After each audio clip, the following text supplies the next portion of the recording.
ఒకటిలో మీ journey start చేసి స్వామివారి సేవకు మీరు పాత్రులయ్యారు. ఆ రోజు నుంచి మీ జర్నీ వచ్చు ఈరోజు ప్రధాన అర్చకులు. అంటే నిత్యం పూజలు అందుకునే ఆ స్వామికి మొత్తం పూజలు నిర్వహించే వారందరికీ కూడా మీరు నేతృత్వం వహించడం దానికి మీకు ఎలా ఉంది అసలు ఈరోజు? ఎంత పూర్వజన్మ సుకృతం స్వామివారు మాకు ప్రసాదించిన ఒక పెద్ద బాధ్యత. మనకు వంశపారంపర్య కుటుంబాల్లో ఉన్నప్పుడు మా వంతులో కూడా ప్రధాన అర్చక అన్నది 97 నుంచే ఈ యొక్క పోస్ట్ క్రియేట్ అయింది. దానికి ముందు మిరాసీదారులుగా మనకు వంతు సంవత్సరంలో వంతుదారుల కింద మనం ఈ మెయింటెనెన్స్ అంతా మన వాళ్ళే మనమే చేసుకునేవాళ్ళం. దాదాపు 50 మంది కైంకర్య పరులు బంధువులను పెట్టుకొని ఈ గుళ్ళో కైంకర్యాలన్నీ ప్రతినిత్యం ఏర్పాటు చేసుకోవడం, వారికి కావాల్సిన భోజన వసతులు, వారికి జీతం కూడా మేమే ఇచ్చుకునేవాళ్ళం.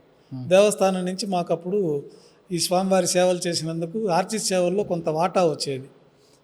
కళ్యాణోత్సవం చేస్తే 4 కేజీలు బియ్యము, 100 కళ్యాణోత్సవాలు జరిగిందంటే 400 కేజీలు బియ్యము, అట్లాగూ ఒక 50 గ్రాములు ఒక్కలు, 100 కళ్యాణోత్సవాలు జరిగితే 5 కేజీలు, అట్లా వచ్చే ద్రవ్యాలను అమ్ముకొని మనము మన కైంకర్య పరులకు జీతాలు ఇచ్చి 50 మందికి వారికి భోజన వసతి.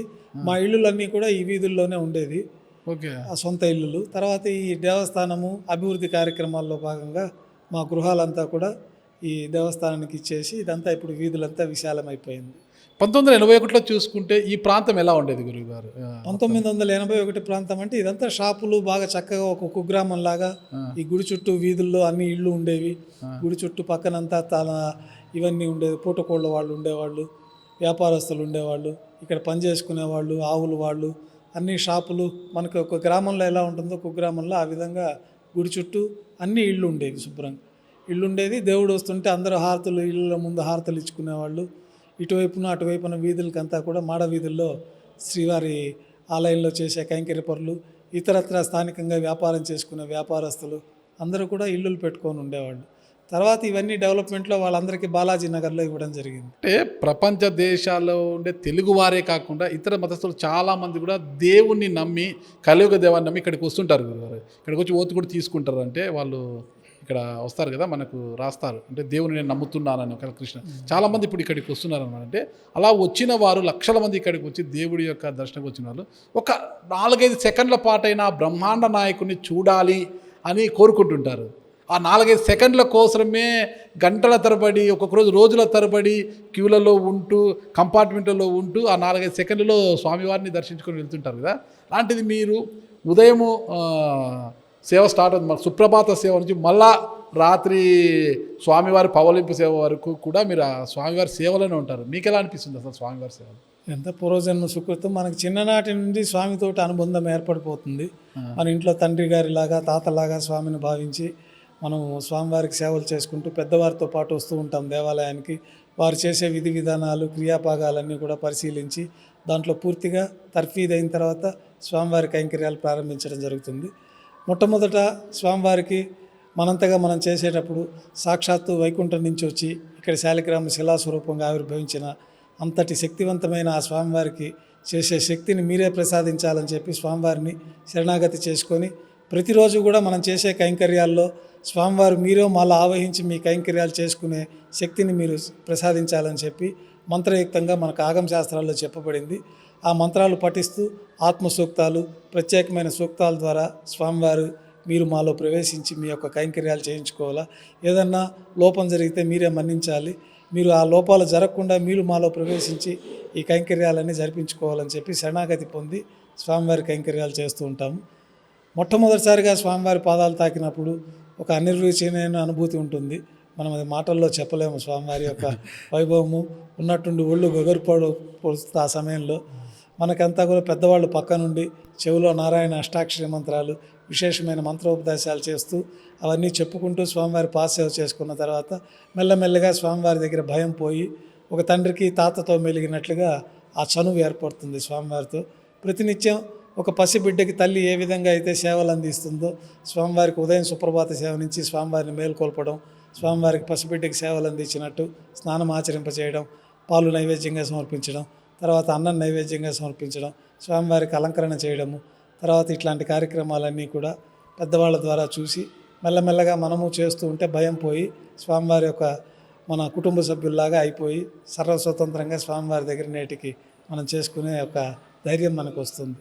అంటే తిరుమల కొండపై ఉండేవారికి స్వామివారు ఏదో ఒక రూపంలో అప్పుడప్పుడు కనిపిస్తూనే ఉంటారు, దర్శనమిస్తూనే ఉంటారు అంటుంటారు స్వామి. అంటే నిత్యం మీరు గర్భగుడిలోనే ఉంటారు, స్వామికి సేవలు చేస్తుంటారు కదా, మీకు ఎప్పుడైనా స్వామివారు కనిపించడం అలాంటివి సూచనలు ఏమన్నా ఎప్పుడైనా కనిపించాయంటారా? అంటే స్వామివారు జ్ఞానంలో మనకి కనిపిస్తారు కానీ నేరుగా ప్రత్యక్షంగా అట్లా కనిపించరు. మనకి ఏదన్నా ఉంటే స్వామివారి ఆదేశానుసారమే ఇక్కడ జరుగుతూ ఉంటాయి ప్రతి కార్యక్రమము. ఆ స్వామివారు ఎప్పుడు మనలోనే ఐక్యమై ఉంటారు. మాకు అర్చకులు అంటే అర్చకుల్లో స్వామివారి యొక్క స్వరూపం కొంత ఆవహించి పడేటట్టుగా మనం ప్రతిరోజు మంత్రభాగాల ద్వారా క్రియాభాగాల ద్వారా ఆ కార్యక్రమాలు నిర్వర్తిస్తూ ఉంటాము. అటువంటి దివ్యమైన అనుభూతులు ఎన్నో ఉంటాయి స్వామివారి దగ్గర. అయితే ప్రత్యక్షంగా స్వామివారి దర్శించలేకపోయినా స్వామివారి యొక్క ఆదేశాలు మాకు అందుతూ ఉంటాయి. దాని ప్రకారంగానే స్వామివారి సేవలు నిత్యం చేసుకుంటూ ఉంటాము. ఓకే స్వామి, ఒక చిన్న అనుమానము. ఇప్పుడు ఈ బ్రహ్మోత్సవాలు కావచ్చు, ప్రతిరోజు మా దేవదేవుడికి, ఆ బ్రహ్మాండ దేవుడికి ఈ కార్యాలు కాబట్టి పూజా విధానం ఇవన్నీ కూడా ఆగమ సలహా మండలి ప్రకారమే జరుగుతుందా, లేకపోతే ఏమన్నా ఈవో గారు చెప్పినట్టు ఇంకోసారి జరుగుతుందా? అంటే ఇంత గతంలో ఆగమ సలహా మండలి ఏమి చెప్తే అది జరిగేది, అయితే ఇప్పుడు కొంత ఈవో ఏం చెప్తే అది చేయాల్సి వస్తుంది అనేది అక్కడ బయట ఉన్న ప్రచారం. అంటే ఎలా జరుగుతుంది అంటారు ఇక్కడ? అట్లేం లేదండి. అడ్మినిస్ట్రేషన్ కానీ మేనేజ్మెంట్ కానీ పూజా కైంకర్యాల్లో మన ప్రధాన అర్చకుల ద్వారానే మనకి ఇక్కడ సాంప్రదాయం ఒకటి ఉంది. ఆ సాంప్రదాయం అంతా కూడా మనకి పుస్తకాల్లో రికార్డ్ అయి ఉంటాయి. ఏ రోజు ఏ విధంగా జరగాలనేది క్రియాభాగాలంతా మనకి పూర్వకాలం నుంచి కూడా ప్రతిరోజు గుళ్ళో ఉదయం సుప్రభాత సేవ నుంచి రాత్రి ఏకాంత సేవ వరకు ఏమేమి జరగాలన్నదంతా కూడా పుస్తకాలలో మనకి రికార్డ్ చేయబడి ఉంటుంది. ఓకే. దీంట్లో అధికారుల ఇంటర్ఫీరెన్స్ ఎప్పుడూ ఉండదు. ఈవో గారు వాళ్ళ పర్యవేక్షణ అంతా అడ్మినిస్ట్రేషన్ వైపు చూసుకుంటూ ఉంటారు. దీంట్లో యాజమాన్యం తరఫున సంకల్పాన్ని తీసుకుంటారు. ఈ యొక్క ఉత్సవాలన్నీ కూడా వాళ్ళ అడ్మినిస్ట్రేషన్ పర్యవేక్షణలన్నీ వాళ్ళు చూసుకుంటూ ఉంటారు. ఆగమోక్తమైన కార్యక్రమాలన్నీ కూడా ప్రధాన అర్చకుల పర్యవేక్షణలో ఆగమ సలహా మండలి కూడా ఉంటుంది. వారు కూడా ఇక్కడ ఏదైనా సలహాలు ఇవ్వదలుచుకుంటే ఇస్తారు. మామూలుగా ఆగమ ప్రకారమే జరుగుతుంది కాబట్టి ప్రత్యేకంగా సలహాలు ఇచ్చే అవకాశం ఇక్కడ ఉండదు.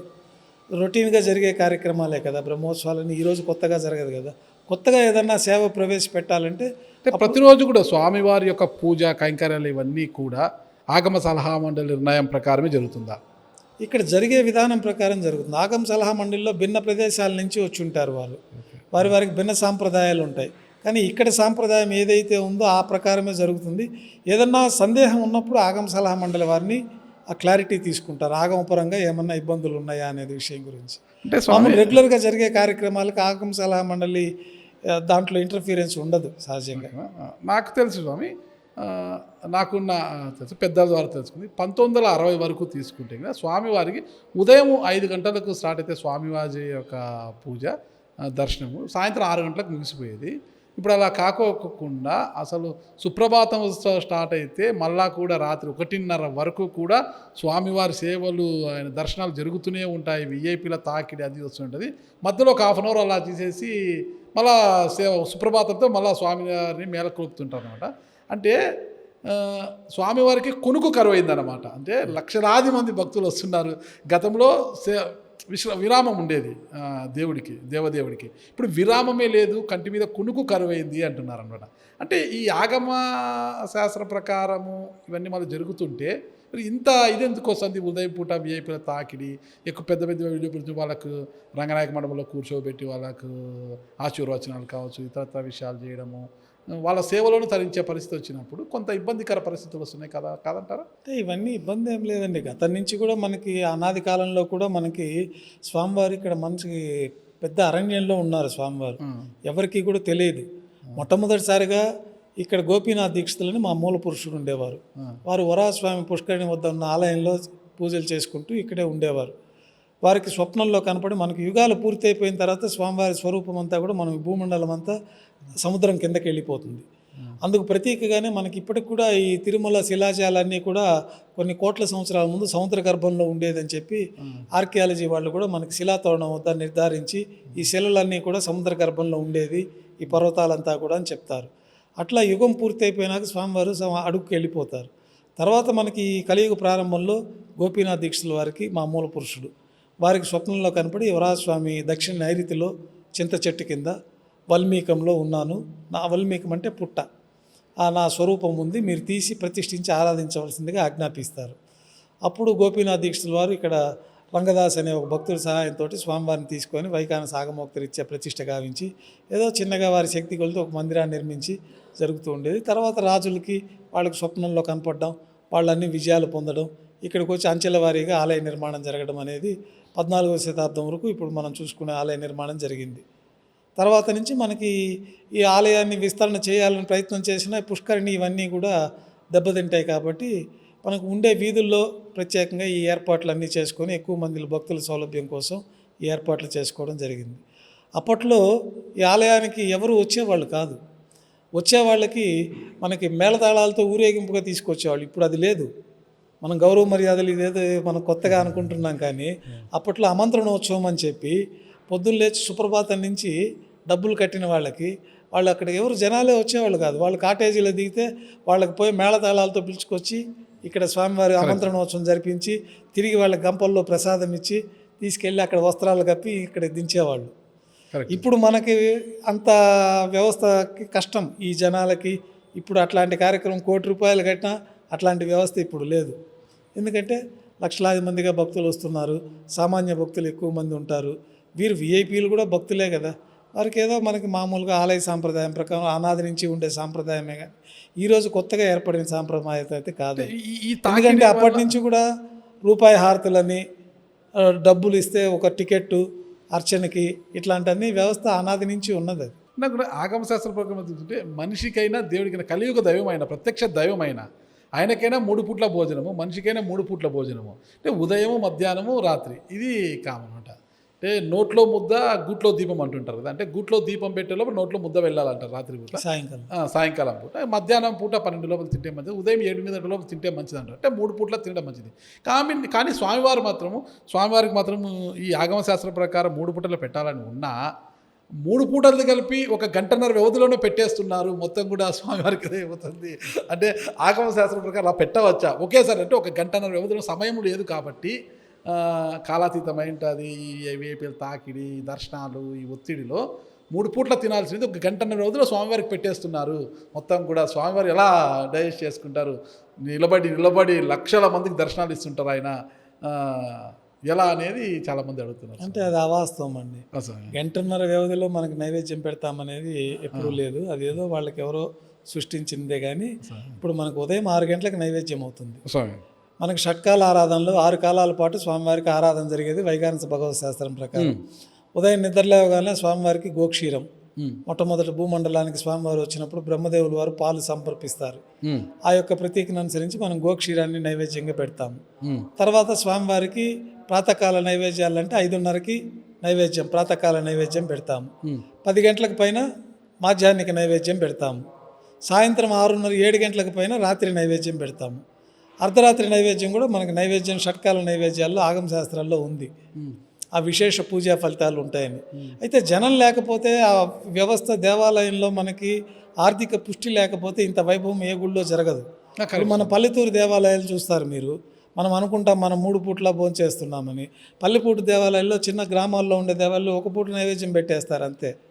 అక్కడ ఆర్థిక పుష్టి ఉండదు, జనాలు వచ్చేవాళ్ళు ఉండదు. వాడి అర్చకుడే వెళ్ళి వాడే దీపం సర్దుకొని వాడే సరి చేసుకొని వాళ్ళ ఇంట్లో వంట చేసుకుపోయి 1 పూట నైవేద్యం పెట్టి 4 ఊర్లలో వాడే వెళ్ళి నైవేద్యం పెట్టే కార్యక్రమాలు కూడా ఉన్నాయి. 1 పూటే నైవేద్యం ఆగమోక్తంగా అది కూడా నిర్వహించే దేవాలయాలే.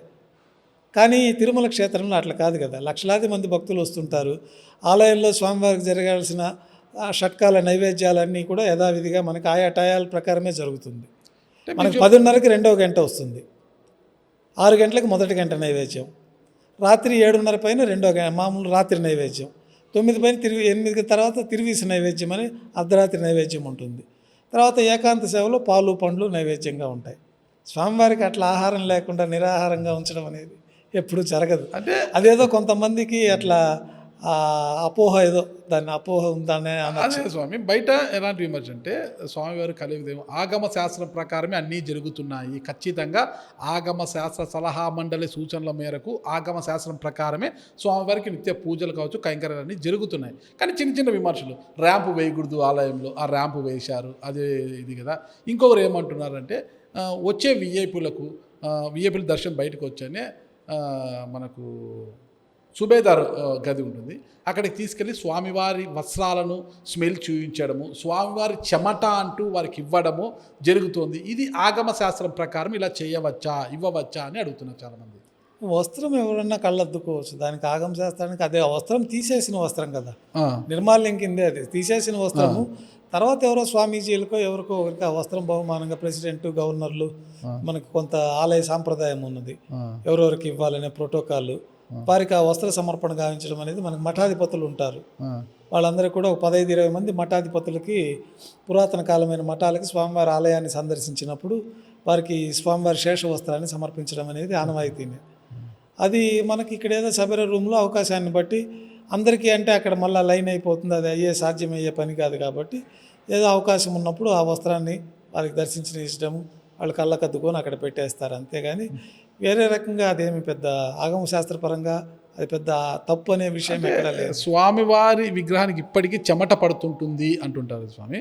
ఆ చెమట అనేది పడుతుంది, తుడిచినప్పుడు అది తుడుస్తున్నట్టు. కానీ ఆ చెమట అనే దాన్ని కూడా చాలామందికి ఇస్తుంటారు, చిన్న చిన్న బిడ్డలు వేసి విఐపీలకు ఇస్తుంటారు, స్వామివారి చెమట అంటూ కూడా ఇస్తుంటారు అనేది కూడా బయట వినిపిస్తుంది. చెమట అసలు ఏం లేదండి, అదేదో కొంచెం అపోహే. కానీ స్వామివారి దివ్య స్వరూపం శాలిగ్రామ శిలాస్వరూపం, చక్కగా మనం అభిషేకం చేస్తాము, పాలతోటి మొదట అభిషేకం అవుతుంది. ఈ పాలతో చేసిన అభిషేకం జిడ్డు అంతా ఉంటుంది కాబట్టి తెల్లపాగా పరిమళం అనే ఒక పరిమళ ద్రవ్యం పూతలాగా ఉంటుంది విగ్రహం పైన, దాన్నే చెమట అని ఇస్తున్నారు అని అంటున్నారు. చెమటనేమి ఉండదు సార్, అదెవరు అట్లేం లేదు, అదేదో అపోహే. కానీ ఆ వార్త నేను కూడా ఎక్కడ వినలేదు, మరి ఎక్కడ అది అపోహ మొదలైందో తెలియదు. మరి ఇప్పటికీ స్వామివారికి మనం ఎంత పూజలు చేసినా కూడా చెమట పడుతూనే ఉంటుంది స్వామివారికి అంటుంటారు. చెమట అనేది ఉండదు స్వామి? అసలు అట్లేం ఉండదు సార్. ఏం లేదు. అభిషేకం తర్వాత చెమ్మ ఉంటుంది కదా, ఆ చెమ్మని మనం బాగా తెల్లటి శ్వేత వస్త్రంతో తుడిచేస్తాం. ఓకే. తుడిచేసినాక ఇంక వస్త్రాలంకరణ చేసేస్తాం. ఓకే. వస్త్రాలంకరణలో మనకి చెమట పట్టడము, స్వామివారికి మిగతా అంత ఆభరణాలు పూర్తిగా కవర్ అయిపోయి ఉంటాయి, ఎక్కడ చెమట అనేది మనం ఏం కనపడదు. ప్రతిరోజు మనము తైలం కూడా సమర్పణ చేస్తుంటాము ముఖమండలంలో, అట్లా చెమట ఎప్పుడు ఉండదు. అదేదో కొంచెం అపోహలు రకరకాలుగా. మరొక అపోహ కూడా బయట ఉంది స్వామి, స్వామివారి విగ్రహం వెనకాల వెంట్రుకలు ఉంటాయి ఇప్పటికీ కూడా అనేది కూడా చాలా ప్రచారం జరుగుతుంది స్వామి. అది కూడా ఒక అపోహనే స్వామి? నిజంగా అది కూడా అపోహేనండి. అంటే స్వామివారు సాక్షాత్తు వైకుంఠం నుంచి భూలోకానికి వచ్చినప్పుడు ఏ రూపంలో ఉన్నారో ఆ రూపంలోనే శిలాస్వరూపం అయిపోయారు. శిలాస్వరూపం అయిపోయినాక వెనకాల విరజాలు ఉంటాయి రాజులకి, ఇక్కడ భుజాల వరకు కేశాలు ఉంటాయి మనకి. పాత కాలంలో కిరీటం వేసుకుంటారు, శిరశ్చక్రం ఉంటుంది, విరజాలంతా కూడా కింద భుజాల వరకు ఉంటుంది. ఆ విరజాలే రాయి స్వరూపం, శిలాస్వరూపం అయిపోయాయి.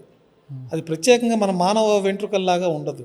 ఓకే. ఆ శిలలో అయిపోయి మనకు తెలుస్తుంది, సన్న సన్న గీతలుగా గరుగరుగా వెంట్రుకలు అనేది భావన మనకు తెలుస్తుంది. కానీ మనం పీకితే వచ్చే వెంట్రుకలు మానవ దేహం పైన ఉండే వెంట్రుకలు లాగా అక్కడ ఉండదు. అది కూడా కొంతమంది అపోహ, ఏదో వాళ్ళకి తెలిసి తెలియక, ఏదో కొంతమంది ఒక ఐడెంటిటీ కావాలని ఇట్లా ఏదో ఒక విషయాన్ని తీసుకెళ్తే వాళ్ళకి ఐడెంటిటీ వస్తుందని ఏదో రకాలుగా వాళ్ళకి ఏదో ఎక్కడో అనిపించి అట్లా అనుకోవడమే. కానీ అట్లా ఎప్పుడూ లేదు ఇక్కడ. అంతా ఒక ట్రాష్ అంతే, అంతా అలాంటి అపోహలే, అపోహలు మాత్రమే. ఇంకోటి అసలు ఈ వాస్తు పండితులు కూడా ఒకటి అంటుంటారు అనమాట, వెంకటేశ్వర స్వామికి గుడికి వాస్తు బాగుంది, ఈశాన్యంలో అంటే పుష్కరిణి ఉంది కదా, జలం ఉంది కాబట్టి ఆయనకు ఇంత దేదీప్యమానంగా ఆయన వెలిగిపోతున్నారు. శ్రీకాళహస్తి ఆలయానికి వాస్తు లేదు, అందుకే శ్రీకాళహస్తికి తిరుపతి దేవస్థానంకు ఉన్నంత విశిష్టత ఉండదు, తక్కువ భక్తులు వస్తారు అక్కడికి అంటుంటారు. అంటే దేవుడికి కూడా వాస్తు ఉంటుందా స్వామి? కాదండి, ఇది శిల్పశాస్త్రాన్ని అనుసరించే చేస్తారు. కానీ వాస్తు దేవుడికి అంత తీవ్రంగా వర్తింప చేయడం అనేది ఇటీవల కాలంలో వాస్తు అనేది ఎక్కువైంది. అంతకుముందు మన పెద్దవాళ్ళ ఇళ్లలో అంతా మనకంత వాస్తు మన పెద్దవాళ్ళు ఎవరు చేసేవాళ్ళు కాదు. నైరుతిలో ఇది ఉండాలా, ఈశాన్యంలా ఉండాలనేది మెయిన్గా ఆగ్నేయం ఒకటి చూసుకునేవాళ్ళు అప్పట్లో, వంటకి సౌలభ్యంగా లోపలగా ఉంటుందని ఆ దిక్కును బట్టి. వాస్తు అయితే దేవాలయాల్లో విమానార్చన కల్పమని మన ఆగమ గ్రంథాల్లో ఏ ప్రకారం అయితే నిర్మాణ శైలి ఉంటుందో ఆ ప్రకారమే నిర్మాణ శైలిలో ఉంటుంది. శైవ ఆలయాలకి ఆ శైవ ఆగమ శాస్త్రం ఉంటుంది, దాంట్లో వాళ్ళ నిర్మాణ శైలి ఏ విధంగా ఉండాలని ఆగమ శాస్త్రాల్లో వాళ్ళకి నిర్దేశించి ఉంటుంది, ఆ విధంగానే ఉంటుంది. ఇది యాదృచ్ఛికంగా స్వామివారి పుష్కరిణి మొదట ఉన్నది ఇక్కడ, వరాహస్వామి పుష్కరిణి, వరాహస్వామి వారి ఆలయము ముందట వరాహ క్షేత్రం ఇది. తర్వాత స్వామివారు ఆయన అనుమతితోటి దక్షిణ నైరుతిలో ఆయన స్థలం ఇస్తే ఆయన ఇక్కడ ఆవిర్భవించారని మనకి పురాణం. అందుకే మనకి తిరుమల క్షేత్రంలో మొట్టమొదటిగా స్వామి పుష్కరిణి స్నానము, వరాహస్వామి దర్శనము, తర్వాత శ్రీ వెంకటేశ్వర స్వామి దర్శనంతో యాత్ర పరిపూర్ణమవుతుందని మనకి ఇక్కడ తిరుమల ఆచారం. తిరుమల దర్శనానికి వచ్చారు, మొట్టమొదటిగా ఎవరి దర్శనం చేసుకోవాలి? వరాహస్వామి దర్శనం చేసుకోవాలి, వరాహస్వామి, తర్వాత వెంకటేశ్వర స్వామి దర్శనం. తిరుచానూరు అమ్మవారిని దర్శనం చేసుకున్న తర్వాత ఇక్కడికి రావాలనేది కూడా అది వాళ్ళకి సౌకర్యాన్ని బట్టి ఒక అలవాటు అయిపోతుంది. అలవాటు ప్రకారం వాళ్ళు అట్లే అలవాటుగా కుటుంబ అలవాటు అయిపోతుంది. ఇప్పుడు మొట్టమొదటిసారిగా వాళ్ళు ఏదో వచ్చి టైం ఉంటుంది, తిరుచానూరు దర్శనం చేసుకొని ఉంటారు ఫస్ట్ అమ్మవారిది. ఇంకా నెక్స్ట్ టైం నుంచి వాళ్ళకి ఇదే అలవాటు, మొదట ఇక్కడ చేసుకొని స్వామి దగ్గరికి వెళ్ళిపోదాము, లేట్ అయినా అక్కడి నుంచి చూసుకొని డైరెక్ట్ ఊరికి వెళ్ళిపోవచ్చు అని ఏదో వాళ్ళకి ఒక విధానాన్ని ఏర్పరచుకొని ఆ విధంగా వాళ్ళకి అట్లా అలవాటు అయిపోయి ఉంటుంది. అట్లా నియమం అయితే ఇక్కడ ఏం లేదు. అమ్మవారు కానీ, తర్వాత కాళహస్తి కానీ, కాణిపాకం కానీ, ఇవన్నీ వాళ్ళ సౌకర్యానుసారంగా దర్శనాలు చేసుకుంటారు. అయితే వాళ్ళకి ఒకసారి మీరు పిల్లలతో ఒకసారి 2 సార్లు ఈ విధంగా చేశారంటే వాళ్ళకి అదే అలవాటు అయిపోతుంది. మీకు కూడా ఇట్లా పోతే బాగుంది, మనకు కంఫర్ట్గా అయిపోయింది, అన్నీ బాగుంది మనకని అనిపించి అదే విధానాన్ని మీరు అవలంబిస్తూ ఉంటారు. అదే ఒక అలవాటుగా మారిపోతుంది. మొట్టమొదటిగా వరాహస్వామి దర్శనం, తర్వాత స్వామివారి దర్శనం, తర్వాత ఎవరినైనా దర్శనం చేసుకోవచ్చు. ఇక్కడ పూర్తి వైఖానస ఆగమం ప్రకారమే జరుగుతుంది. మొత్తం వేరే స్వామివారి అర్చన కైంకర్యాలన్నీ కూడా శ్రీ వైఖానస ఆగమం ప్రకారమే జరుగుతుంది. ముఖ్యంగా వైఖానస ఆగమం ఆవిర్భావం కూడా ఈ పాంచరాత్ర ఆగమము అంటే ఏంటి స్వామి, అసలు ఎలా చేస్తారు? పాంచరాత్ర ఆగమం అని ఈ యొక్క ఆగమాలన్నీ కూడా మనకి రాక్షసులు తీసుకెళ్ళిపోయినప్పుడు 5 రోజుల పాటు ఈ తాంత్రిక విధానంలో కొంత ఈ పాంచరాత్ర ఆగమం అనే విధానం ఏర్పడింది. అది ఆగమాన్ని అనుసరించే వాళ్ళు శ్రీ వైష్ణవులు వాళ్ళంతా కూడా ఆగమాన్ని అనుసరించి ఆగమం ప్రకారం కూడా దేవతారాధనలు, దేవాలయాల నిర్మాణం జరుగుతూ దేవాలయంలో పూజాది కైంకర్యాలు జరుగుతూ ఉంటాయి. తిరుచానూరు ఇప్పుడు ఆ పాంచరాత్ర ఆగమం ప్రకారమే జరుగుతుంది. శ్రీవారి ఆలయంలో మటుకు వైఖానస ఆగమం ప్రకారమే. ఎందుకంటే స్వామివారు భూలోకంలోకి రావడానికి ముందు దేవతలంతా పిలుస్తారు, ఋషులందరినీ పిలుస్తారు. పిలిచి నేను అర్చావతార శాలిగ్రామ శిలాస్వరూపంగా భూలోకంలో కలియుగాంతం వరకు ధర్మం 3 పాదాల్లో ఉంటుంది, భక్తులందరినీ రక్షించడానికి ఆర్తజన బాంధవుడు, అనాథ రక్షకుడు వెంకటేశ్వర స్వామివారు, విష్ణువు. కాబట్టి కోరిన కోరికలు తీర్చి వాళ్ళందరినీ రక్షించడానికి భూలోకంలో ఆవిర్భవించాలా. అట్లా ఆవిర్భావం జరిగిన తర్వాత నాకు నిత్యం జరిగే ఆరాధనలన్నీ కూడా భూలోకంలో స్థిరంగా ఉండడానికి అర్చావతార స్వరూపంగా నాకు జరగవలసిన కైంకర్యాలు, నాకు జరగవలసిన ఈ ఉపచారాలన్నీ కూడా జరిపించాల్సడానికి విధి విధానాలు ఏర్పాటు చేయమని ఋషులందరినీ అడుగుతారు.